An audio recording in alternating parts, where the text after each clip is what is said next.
If you ever find yourself struggling with anxiety, I think you should listen to this video because it might be beneficial. I think it's super easy to get caught up in this idea that we don't relate to God because He's God. He created everything, so how can I relate to Him on a personal level? And that is the beautiful thing about Jesus. The man that came down from heaven and died on a cross for our salvation genuinely relates to us in ways we can't even possibly imagine. For one, this man, Jesus, came down and was born in a manger and had to live his life nailing wood, knowing that he was going to get nailed to a cross for our sake.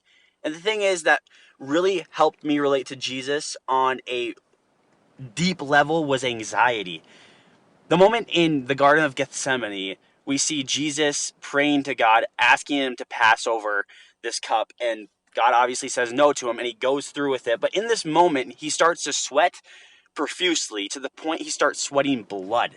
And this is actually a medical term called hematidrosis, I believe. And it's where somebody endures so much anxiety, so much fear that they start to have blood vessels inside of them burst, and it comes out in forms of sweat. The man that grew up nailing wood, knowing that he was going to have those penetrate through his hands, asked God himself to pass the cup. And he said no, for our sake.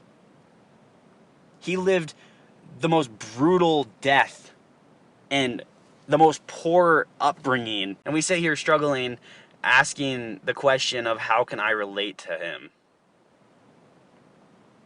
And that's just one instance.